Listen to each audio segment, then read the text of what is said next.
Assalamualaikum warahmatullahi wabarakatuh. Shalom. Salam Swastiastu, Namo Buddhaya. Salam sejahtera bagi kita semua. Salam kebajikan bagi kita semua. Nama aku Salsa. Nama aku Riris. Saya Dananjaya. Aku Arsy. Nama saya Yundira Hairani Santoso.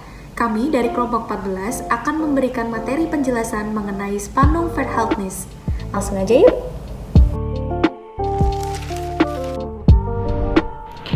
Menurut Gustav Redbruch, terdapat 3 nilai dasar dari hukum. Yang pertama, nilai keadilan, yang kedua, nilai kegunaan atau kemanfaatan hukum, dan yang ketiga, kepastian hukum. Dari ketiga nilai tersebut, muncullah Spannung Verhältnis, yaitu suatu ketegangan satu sama lain. Ketiga nilai dasar ini berisi tuntutan yang berlainan, yang berpotensi untuk saling bertentangan. Jadi, misalnya ada sebuah kasus yang menggunakan kepastian hukum, maka ia sebagai nilai dapat menggeser nilai keadilan dan nilai kegunaan. Nilai keadilan dan nilai kegunaan yang tergeser ini dapat memunculkan perdebatan dari kasus tersebut. Nah, ketiga nilai ini juga dapat meniadakan atau menggeser nilai satu sama lain dalam pemberlakuan prinsipnya. Jadi, ibaratnya ketiga nilai ini saling berebut untuk dapat bisa diterapkan dalam hukum. Gerechtigkeit atau yang biasa disebut dengan keadilan itu salah dari 3 nilai dasar hukum menurut Gustav Redbruch. Keadilan itu sangat dekat dengan masyarakat, tapi bukan dengan hukum.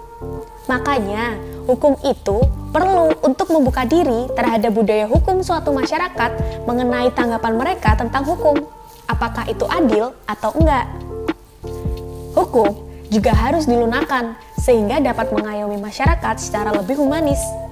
Manusia pun juga harus menghormati hukum, bukan dengan alasan takut, tapi lebih karena kepatutan sukarela.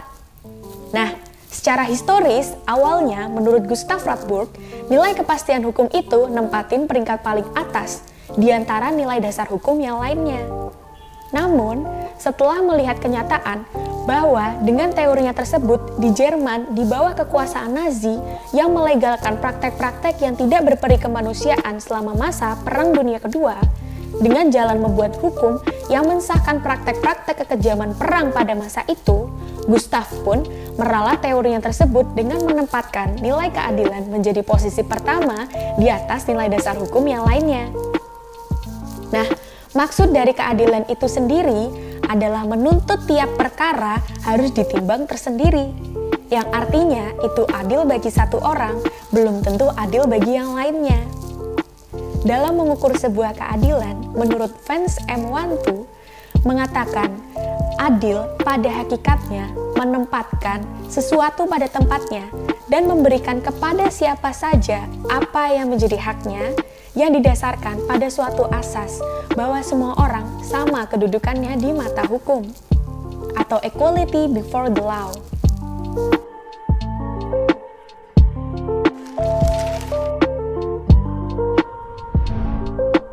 Nilai dasar yang selanjutnya adalah kemanfaatan hukum.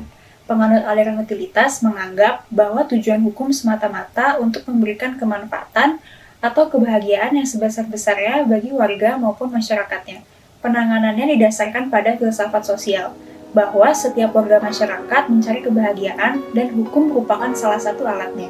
Terdapat sebuah prinsip utility yang dikemukakan oleh Bentham dalam karya monumentalnya yang berjudul Introduction to the Principle of Morals and Legislations.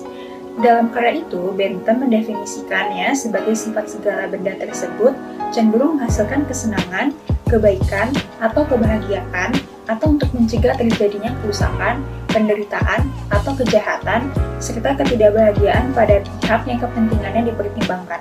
Aliran utilitas menganggap bahwa pada prinsipnya tujuan hukum itu hanya untuk menciptakan kemanfaatan atau kebahagiaan masyarakat.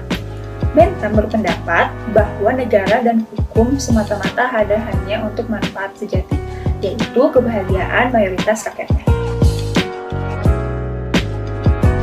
Kita masuk ke kepastian hukum. Kepastian hukum secara normatif adalah ketika suatu peraturan dibuat dan diundangkan secara pasti karena mengatur secara jelas dan logis. Jelas, dalam artian tidak menimbulkan keraguan-raguan atau multitafsir, dan logis dalam artian ia menjadi suatu sistem norma dengan norma lain sehingga tidak berbenturan atau menimbulkan konflik norma. Konflik norma yang ditimbulkan dari ketidakpastian aturan dapat berbentuk kontestasi norma, reduksi norma, atau distorsi norma. Di sisi lain, ada sebagian pemikir beranggapan bahwa kepastian hukum merupakan keadaan di mana perilaku manusia, baik individu, kelompok, maupun organisasi, terikat dan berada dalam koridor yang sudah digariskan oleh aturan hukum.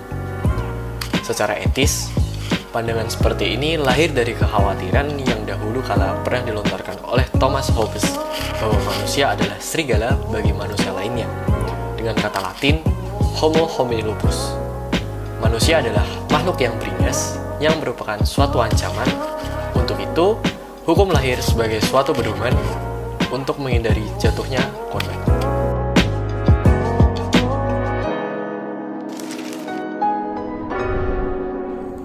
Pada tahun 2015 silam, media massa digemparkan dengan kasus nenek yang berusia senja bernama Nenek Asyani yang diduga mencuri pohon jati di lahan perhutani. Nenek Asyani menjalani sidang di Pengadilan Negeri Situbondo, Jawa Timur.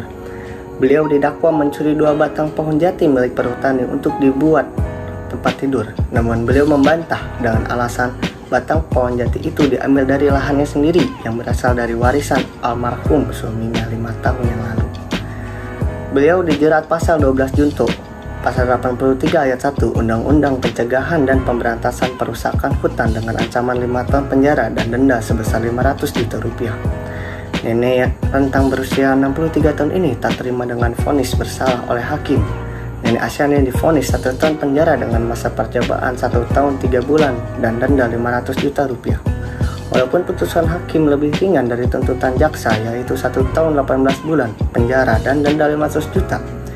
Di sini saya melihat terjadinya ketegangan antara konsep dasar hukum atau Spanferhaltnis, yaitu ketegangan di antara keputusan hakim dengan keadilan. Karena bila hanya mengacu terhadap aturan atau keputusan hakim, akan mengurangi nilai dari keadilan tersebut, seperti yang dialami dari kasus Nenek Asyani. Karena jika dilihat dari berbagai aspek, yaitu berbagai bukti tanah yang dimiliki oleh Nenek Asyani, dengan dikuatkan dengan pernyataan dari kepala desa setempat, serta tidak ketahuan Nenek Asyani bahwa itu adalah lahan dari perhutani, karena Nenek Asyani meyakini bahwa itu adalah lahan dari warisan almarhum suami beliau, dan serta kurangnya kemanusiaan dari perkara Nenek Asyani. Jika kita bandingkan terhadap kasus korupsi para koruptor mencuri uang rakyat dengan nominal yang besar, ratusan juta bahkan miliaran rupiah, yang hanya divonis hukuman 1 tahun penjara, dan ini sangat memprihatinkan bagi kondisi hukum yang seperti ini, yang mengurangi keefektifan nilai keadilan. Sebaiknya konsep hukum harus seimbang antara satu dengan yang lain, agar tidak terjadi hukum yang kuat di bawah, namun lemah di atas.